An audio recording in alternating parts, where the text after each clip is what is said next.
Hello, my beautiful souls, and welcome. So, we're back with another coffee talk. um, I am still not getting around to record the message that I wanted to record since yesterday because something else, again, came in. But this one actually feels louder, I would say. So there has been a topic gently knocking on my door over the last few days. And now I got a comment that, again, talked about the same thing. So I felt like, yeah, I think this might be an important thing to talk about. Funny thing though, I've been avoiding to talk about this topic in depth. And I really have to ask myself why that is. I still felt a bit of a resistance to come on and talk about it, but I can easily ignore it. I can deal with that. And I think maybe we'll probably get to that a little later in the message, because I have some ideas why it feels uncomfortable to talk about that. But we'll get to that. Alrighty. The thing I want to talk about is soul connections and what we might, like how we think about those, or what they might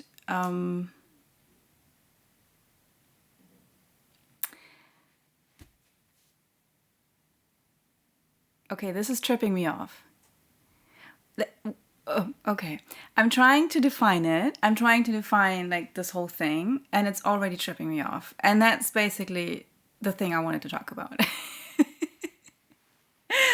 So, all right. But how can we start talking about this thing? There are those kinds of people, connections that we encounter in our lives that just feel special and different and like nothing else that we've ever experienced. And maybe if you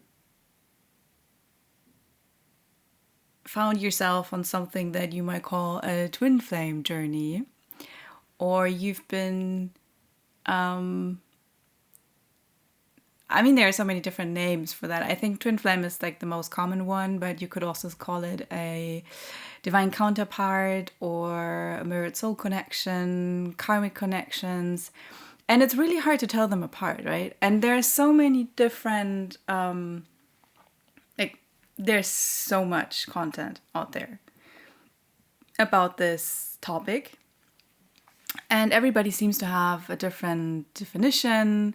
And especially when it comes to twin flames, then there are like regular twin flames, and there are monadic twin flames. What the hell is that? And like the more you try to find answers to what the heck you are experiencing, the more confusing it might get. And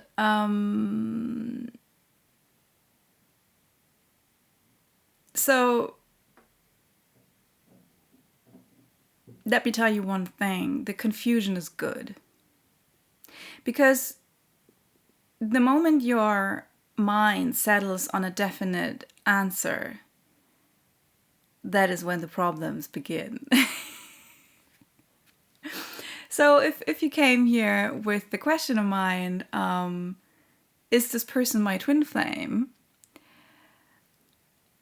I will not be able to give you an answer. And let me tell you, you will not be able to give yourself an answer. Because this is nothing that you can answer indefinitely. Definitely? Like for sure. And I know, like most twin flame gurus out there will tell you that like only you can know this for sure. I'd like to challenge that and say, yes, there's no one else who can tell you for sure. That's absolutely certain. The only person who can find some kind of answer for yourself is you. I totally agree with that. But I would go even further and say you cannot really say if someone is your twin flame or not. At least not until probably the day you die and you return to some kind of greater wisdom and knowledge that grants you a higher perspective on things. So I probably already turned a few people away, but that's fine. If you're still here, welcome. I would love to believe that I maybe might be able to offer some different perspectives on this whole thing. Because like one of the things why I actually hesitated recording another video was because I felt like there's so much content out there and valuable content for that. I don't want to add to the chatter. I don't want to just repeat what others have said already in so many different ways. But it was brought to my attention this morning by my guides, my higher self, however you want to conceptualize that I maybe do have a little bit of a different perspective on things. And this actually opens the whole thing up and is not just for people who like want to know if like somebody is their twin flame, but it actually brings everyone else in the picture that you might have some kind of connection with that just feels different and extraordinary and like so deep. And I think that's one of like the first things that we realize when we have those kinds of meetings, connections. There's something in there that just feels so deep. And it's something you cannot really explain to anyone who hasn't experienced that.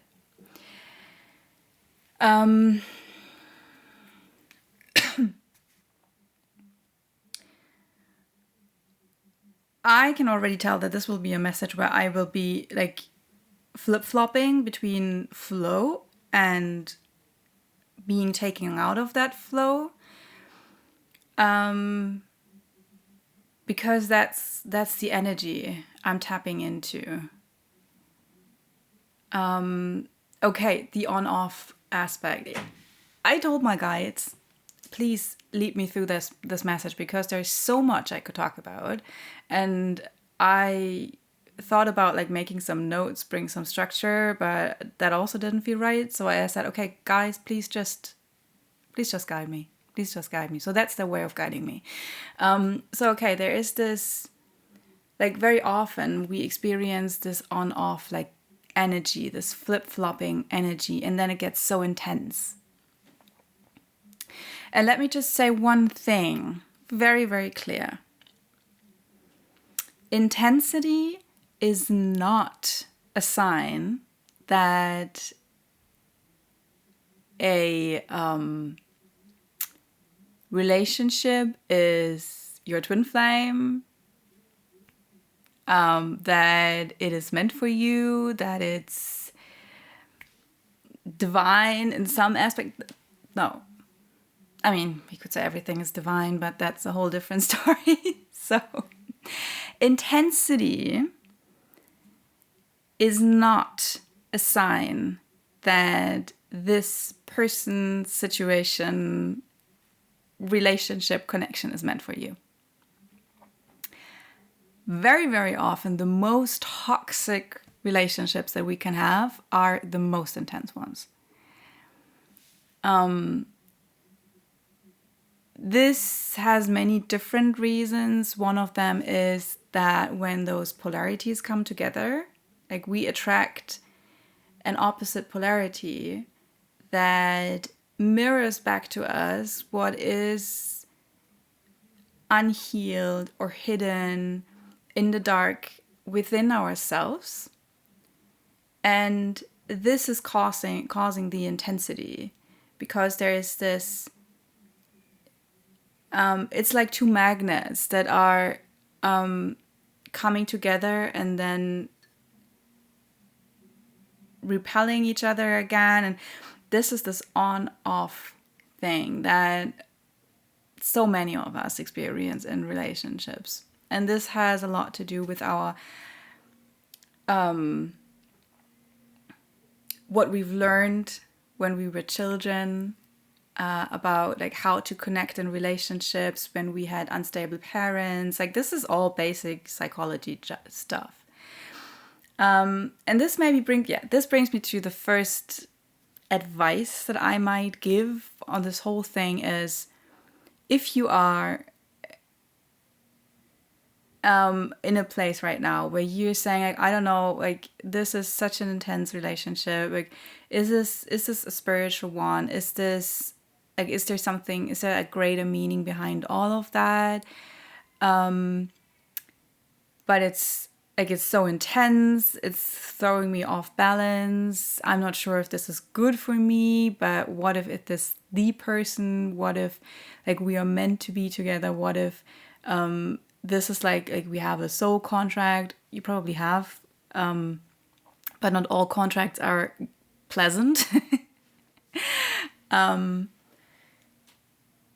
My number one advice for you is put the spiritual stuff aside for now and make sure that you are safe, that you are taking care of your human being, meaning the person that is in some kind of relationship that is stressful for you. That is maybe even abusive, that is hurting you in some way or another. Please, please, please, please do not make the mistake and over spiritualize this relationship, but bring it back down to earth, to Mother Gaia, to this physical existence,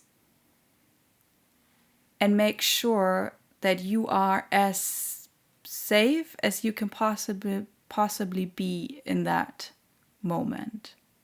And I also know that it's not that easy to leave certain relationships when you don't feel ready, when you don't know what's waiting for you on the other side, when you don't seem to find a way for you. But I would beg you, do the best you can to create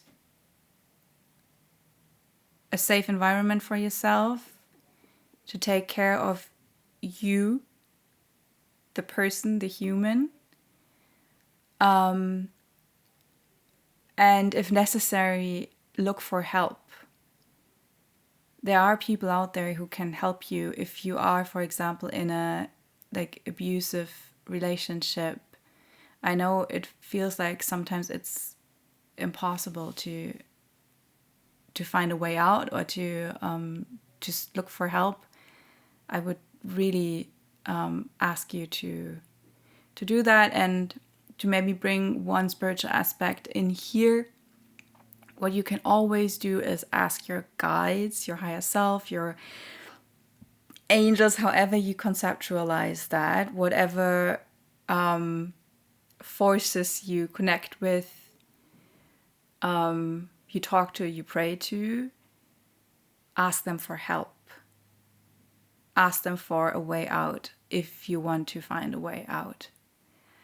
So that would be my number one thing to say when you find yourself in a relationship where you're not quite sure what the meaning is of it, but you feel like, I don't know if that's healthy for me, I don't know if that's good for me, or I know that it's not good for me. Do not over spiritualize the whole thing, but really make sure that you are safe and that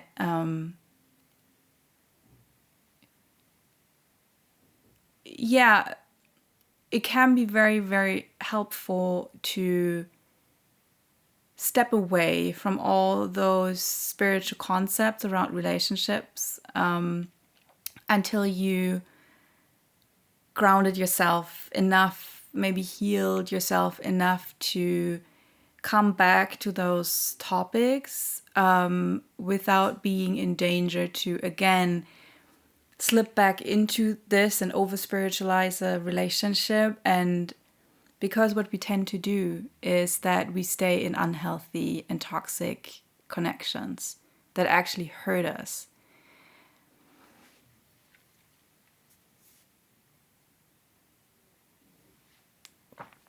And this is why it's so important to really take in this piece of knowledge and wisdom that, let's say, twin flames exist. I will get to that later. This is going to be a long one. I already can tell. But if you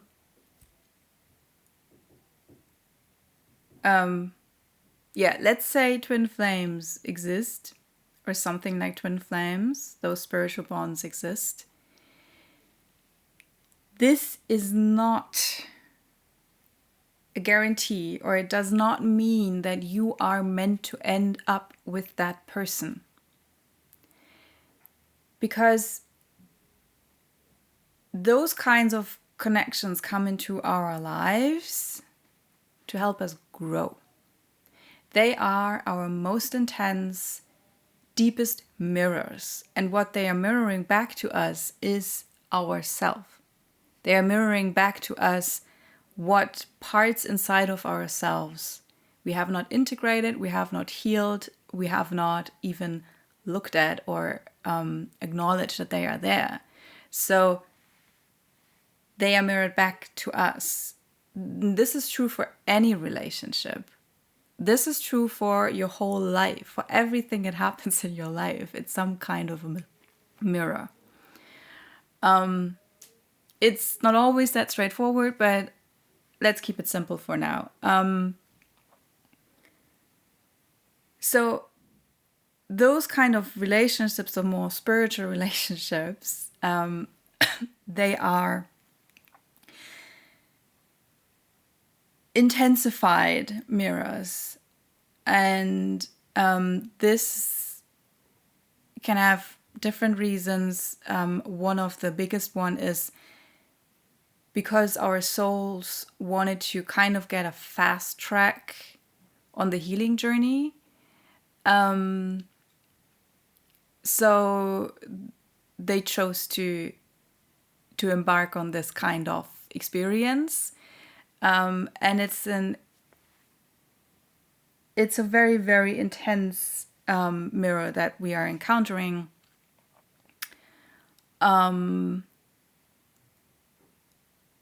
Because it is very, very, like, as close as it can get to our own soul signature. We are basically looking in our own personal mirror, not just some kind of image that is similar, which is what happens with most other relationships, but we are looking at someone who is like the perfect, in every way, the perfect counterpart to ourselves, but it also means not just in the good ways, but in all the toxic and hurtful and painful and destructive ways. This is why you will hear every good twin flame coach say that you have to heal yourself first. You have to come into balance and into wholeness inside yourself first, because there's even like the glimpse of a chance that you can have some kind of relationship with that other person. Because otherwise it will blow up in your face over and over and over again, because it's so intense. Because they are showing you over and over and over what you haven't healed inside of yourself. So when you heal yourself, the other one can mirror back to you that healed self. But as long as you are on a healing, somewhere or another, we're always on a healing journey. But there is this point in our journey where we can say, okay, I've healed a great deal of stuff. And I learned to work with whatever is mirrored back at me. And I have learned, like, I have my tools, I have my inner stability, and I can work with that. And but as long as you are still like in the thick of it, and you feel so raw and you feel so vulnerable, and you are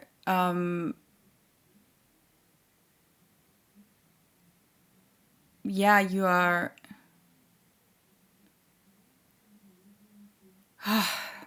right now I just feel the hurt and the pain.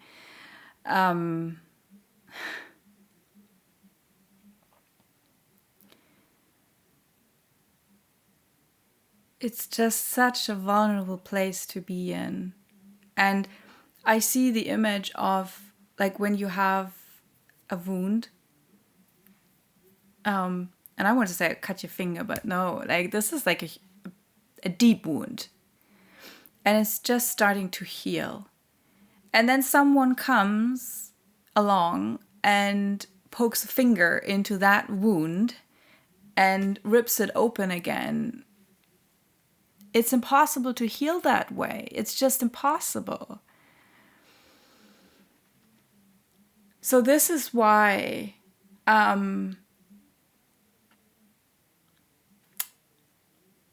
separations happen. And this is why you are being pushed into like those spaces where you are asked to be alone, maybe by yourself,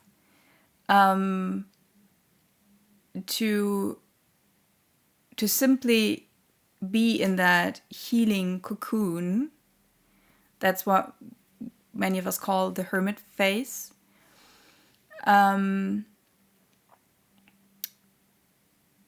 And okay, so there's something about that some people, or this is like a part of the journey, and I also experience, like, you know, the stuff I'm talking about, first-hand experiences. I want you to know that. I know the pain. I had all of those experiences. So I don't want to like stand here on my soapbox and preach down at you. Like, that's not what I'm intending. I want you to know that I've been there. I've done that. So there is the phase in your in your journey where you are you're always looking for your savior. You're looking for somebody else, like in a relationship, to complete you, to help you, to make you feel better. And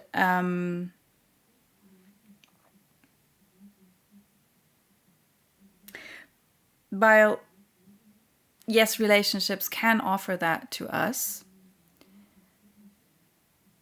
but what I've seen in my own journey and what I do see in others is that there can be like the tendency to lose ourselves in looking for what we desire, what we like, the like this wish for belonging and love and camaraderie, and to always look for that in another without having really found it in ourselves. And I am not saying that you have to always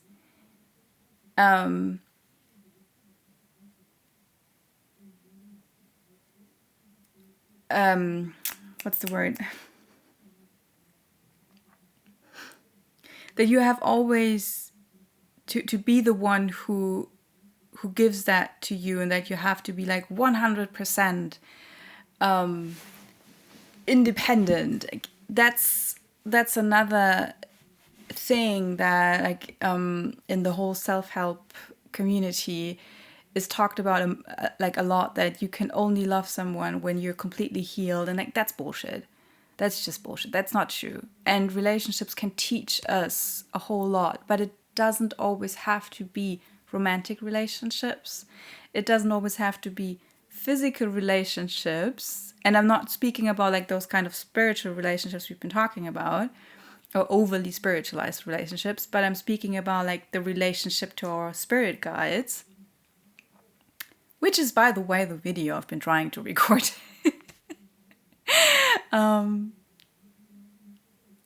Yeah, so we can have like, and of course the relationship to ourself, the relationship to our life, the relationship to our passions, the relationships to our animal friends, to plants. Like, we can have a relationship with everything. The thing is that we tend to look for romantic relationships, and this is part of our society, that we are taught to do that, especially women or girls. It starts with all the Disney movies and the Disney princesses, that like they find their calling the moment their prince comes and rescues them. It's every rom-com, it's every love story that we watch or read, or like it's always this boy meets girl, and they are not complete, they are not fulfilled before they found their happy love ending. And I mean, it is changing. I do like that. I like what I see in that department, that things are changing. But still, I mean, we grew up with that stuff. We grew up with that stuff. And I've talked about that in another video too, that we are actually looking for magic in our lives. And so we are looking for this kind of magic in romance. And there is a very, very strong connection between magic and romance. And this is what I've discovered for myself, that because I'm actually not really that romantic, like stereotypical romantic person. But at the same time, I had this deep longing for that. And at one point I asked myself, what is it? And then I realized, no, you're looking for the magic in your life. That is what you're looking for. And also a sense of home, a sense of belonging, love, intimacy, camaraderie, yes. But like I said, so there are those times in your journey. I'm sorry, I'm jumping around, but yeah, like I said, we'll get there. We always get there. So there are those phases in the journey. Like we have this looking for our savior. We're looking for those relationships, and maybe we jump from relationship to relationship to relationship. And at some point, we are just worn out because we realize this is just not working. I repeat the same patterns over and over and over again. And at the beginning, it looks like, oh, this is different. This person is different. Maybe he's the one for me, or she, for that matter. But then, after a while, suddenly the same patterns keep emerging again. And you realize, damn it. It's the same old story, just wearing a different dress this time. Again, every time they are wearing a different dress. But beneath it is the same bullshit. A little side note, this is why I like to work with archetypes, especially in personality systems. One I really, really like is the Enneagram, because this is, if you really dig deep, like, that's really, really, really, really, really deep. In a psychological context, but also when it comes to spirituality, it embodies both. It has both. So, and I realized for myself at some point in my journey, I'm always attracting the same Enneagram type. Always the same. And they look different from like what kind of personality they have, like the way they carry themselves, but deep down, the same archetype. And then I looked at myself and I was like, okay, so what is it about that archetype that is so attractive to me? Why do I keep pulling those people into my life? And then I started working with that, and I tried to find those aspects in myself and to cultivate them. And that is how I broke the pattern. Now I have other patterns, of course. This is a never-ending story. We keep on repeating those things. We always work on something, but it's in a more healed way, and in a way more conscious way. Okay, I keep like distracting myself from what I actually wanted to say. So we have this phase in our journey where we are looking for our savior, where we're jumping from relationship to relationship, and we wear ourselves out. And then usually there comes a moment where we just say, okay, now I need to be by myself for some time. And this has other challenges because it's not easy to be alone. We are not taught to be alone, especially not as women. We are taught to be in relationships. We are taught to, we are not really taught to be in relationships, but we are taught that this is the end goal, to marry, to have kids, to like be with someone in a relationship. We are not taught to be alone. And so this is hard. It is hard to enter a hermit phase, as we call it. But in my experience, this was one of the most healing things I ever did for myself. And because I realized that I kept attracting certain archetypes into my life that were not beneficial for me and for my development. So I told myself, okay, I need to heal first. I need to heal certain aspects of myself first before I can start attract people in again.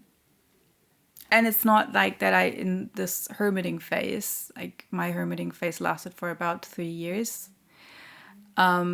it's not that there were no people in there. Like, I have friends. I also like,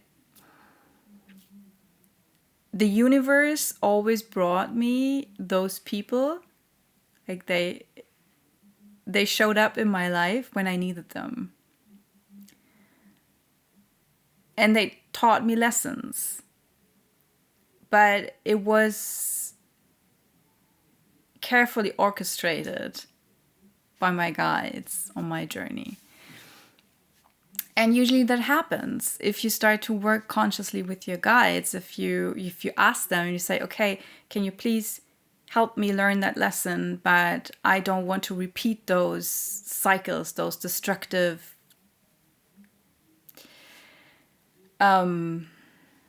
dynamics. I'm done with that. I want to heal out of that. Please help me to navigate this journey. It's not that easy. It is not. And then there comes the moment where you realize, okay, maybe now it's time. Like, I've healed what I can heal on my own, and now it's time to come out again and to start working on the things that I need to work on with another person or other persons. Doesn't always have to be the one, right? There can be many.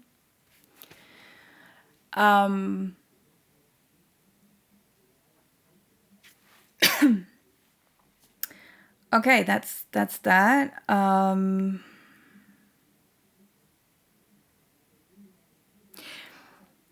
There's something else I wanted to talk about, and this is how we conceptualize this whole soul meets soul kind of thing. And you know what? I think I'm going to make a different video about that. Because it feels too... like, it feels like it needs its own container. Maybe just let me say a few things about that. We have this idea about, like, there's this... like, I have my soul and you have your soul, and then our souls, they meet and then they kind of interact with each other. And, like, we have a very, I'd say, simplified ideas about souls. And this is not how energy works. And it's all way more fluid. It's all way more... like, your soul doesn't have a form. It's not like this defined piece of energy that's living inside of you. First of all, you are living within your soul, not your soul is living inside you. That's the first thing that many people get wrong. Or like the way we misconceptualize this whole topic. But like, souls are not that clearly defined. They are way more fluid and interdimensional and complex than what we usually think them to be.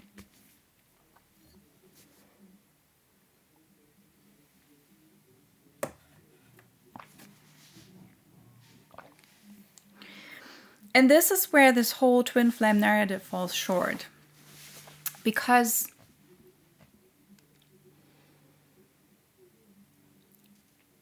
yes, there can be other people who embody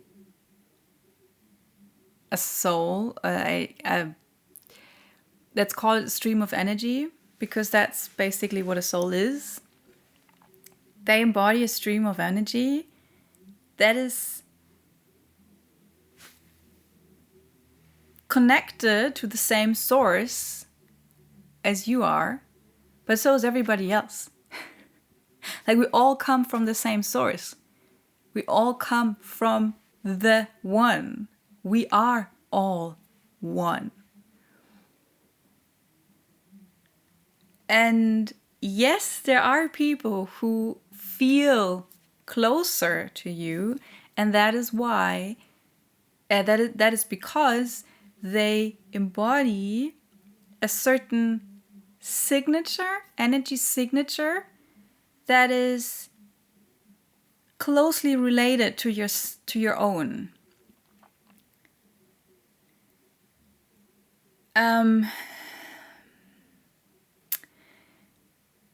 And so I feel like it's very important to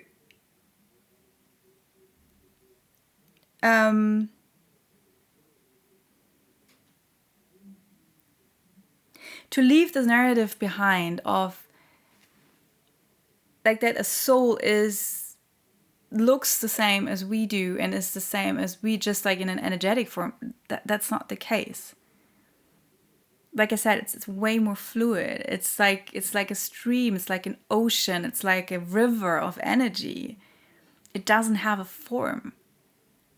So it's not like that there was like this soul and it was split in two, and now they're roaming the earth for all eternity to find each other again and become whole.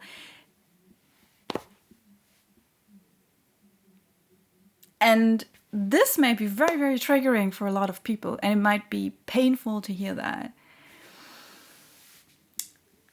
Then I can tell you, like, if you get triggered by that, if you get triggered by that, but still work through it and you stay open for it, fine.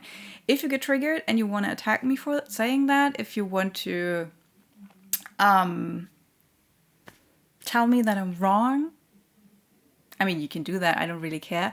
But then I can tell you, like, then this is not your place. This is not your channel. You're welcome to come back whenever you're ready to hear those kind of things, or you're ready to open up. But yeah, this is the kind of concepts that we talk about here on this channel. And I want to encourage you to challenge the concepts that you have for yourself that keep you stuck, that keep you limited, and that don't serve you anymore, because there's always a time and place for everything. So this might serve us in one way or another at a certain point in our journey, but maybe it's time to challenge those beliefs and to start to conceptualize those things in a little bit of a different way. And I can only, like, everything I'm telling you is what I've learned from my own experience, from my own journey, and what I've been shown and taught through mostly my inner search. And there is some wisdom sprinkled in that I learned from other wise teachers. But I said it before, I usually don't just repeat knowledge or wisdom that I have not found for myself to be true, or that doesn't like fit in with what I've been shown.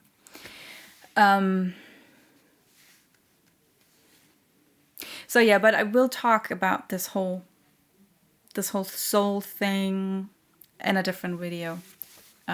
This is getting way too long otherwise. There's one last thing I wanted to say about, like, if you are struggling with maybe over spiritualizing another person, another, like, this a not so healthy relationship. You don't even have to be in a relationship with that person. There is also the thing that we project on another person that we are not even in a relationship with, maybe not even in contact with. And we project all kinds of things on them. And there's this term, it's called limerence, and it might be beneficial to research that.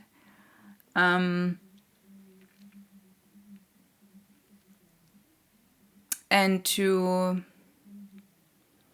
familiarize yourself with the term and the everything that is related to that.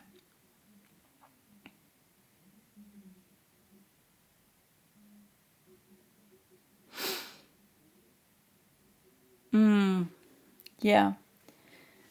The thing why I said at the beginning that I felt resistance to talk about this.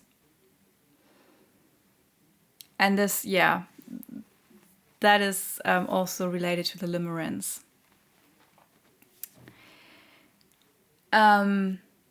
There's a great deal of shame that's coming through with that. And I can also say for myself that there was and sometimes is a little bit of shame when it comes to that, because we don't want to be the obsessive person, right? We don't want to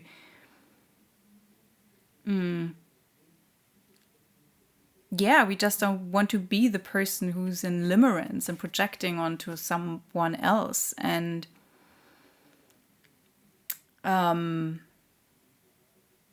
there's a whole lot of shame in there. And what I can say is, for one, let's talk about it. That is why I'm sitting here. Because the best way to chase away a shame monster is by talking about it, because they don't like being talked about. They like to sit in the dark, under your bed, under your pillow. They whisper in your ear, but in a way that you don't really realize it. And we don't like to look at shame. We don't like that. But like I said, the best way to overcome shame is to look at it, to talk about it. By the way, Brené Brown, she's like, most people know her. Where is it? Yeah.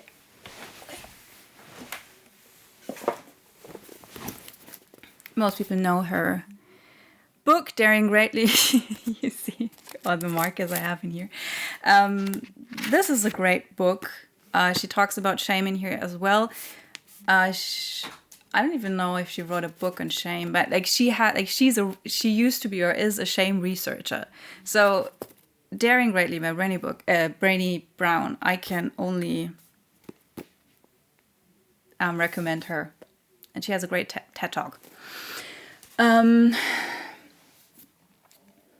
she's always talking about gremlins. And so, that's what she's talking about, how we should address the gremlins, because they don't like that.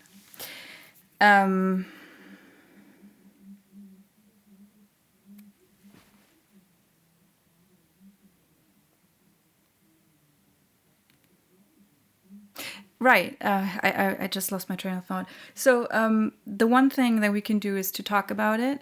Or maybe we don't have to talk about it. It could be beneficial to just acknowledge it to ourselves. Like you don't have to sit in front of a camera like I do and talk about this stuff. I've come a long way in order to be able to do that.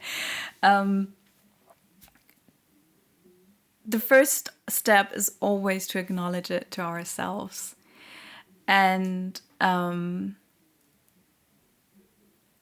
I hated the concept of limerence. I hated the term. I had so much resistance against it. I still don't really like it, but I can say it. It's there's a lot of truth in there, and there's a lot of value in, like I said, familiarizing yourself with the concept and at least look at it. And this again brings me back to this thing about grounded. like when you realize that you are over spiritualizing something, it doesn't always have to be a relationship, it can be anything. When you're over spiritualizing it, ground it, bring it down to earth. And it can be, especially when it comes to relationships, it can be so beneficial to look at psychology, to listen to people who teach you about relationships, red and green flags in relationships, limerence, attachment styles. Really despiritualize it, bring it down to earth and look at the facts, look at what is. And be really, really disciplined about that with yourself. You can still stay open to spiritual concepts. You can still stay open to like that there's more than just the physical world. But maybe when it comes to spiritual concepts, bring it back to the general truths. Oneness and love, and I'm not speaking about love in relationships, but the divine love. And really try to simplify it and bring it back to those like core truths that are not conceptualized by whatever belief systems, movements. I don't always mean to bash the New Age spiritual bubble, but there are a lot of concepts and ideologies and all of that swirling around. And while it can be fun to look at those and play with them, there's a great danger to get lost in all of that. And I always found it very, very beneficial to just bring it back to what I know, and that is what I am able to experience inside of myself, and that is oneness and love.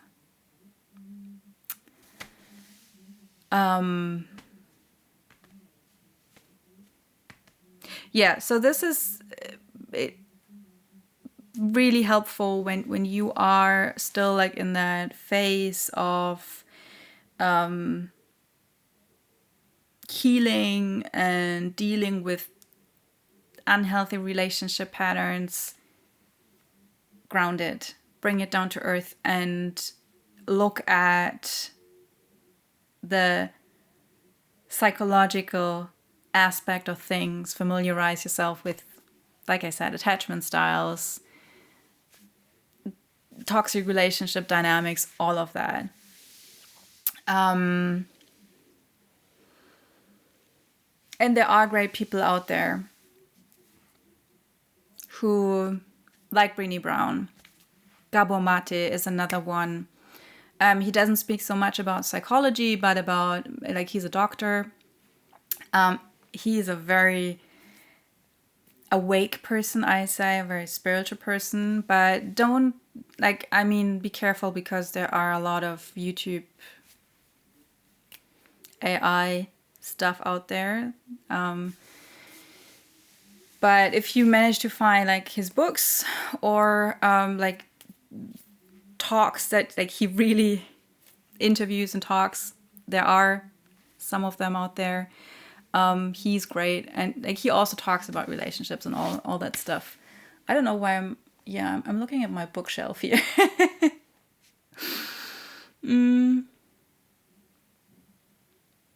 So yeah, I think like these two are. Oh, I don't know why, but I feel called to share this one. at this point. For those of you who maybe encountered a narcissistic parent, I will put those down in the description.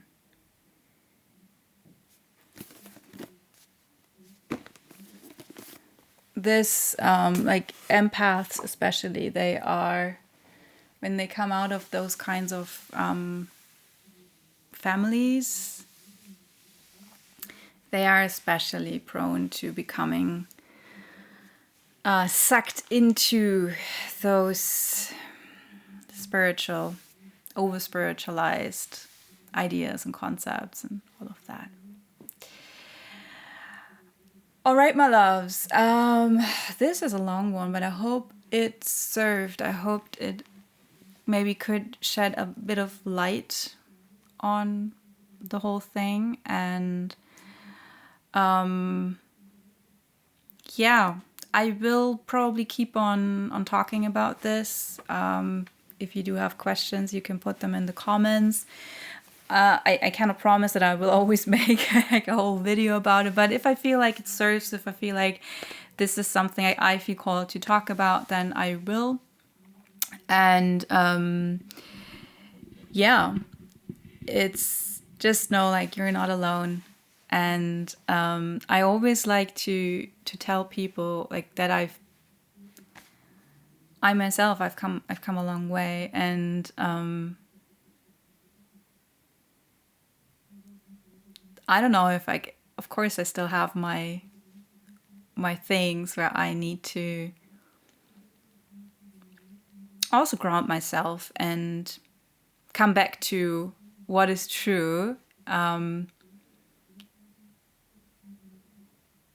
But I think I can say I am today.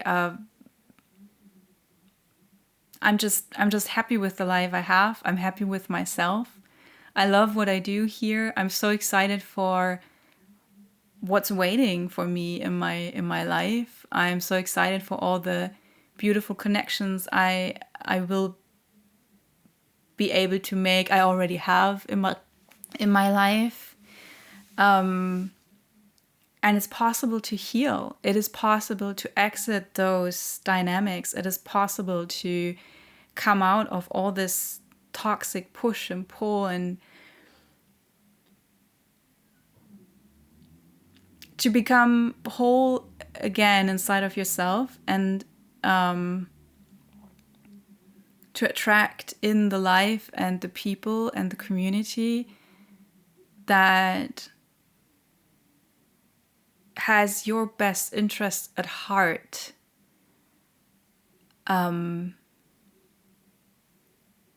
Yeah.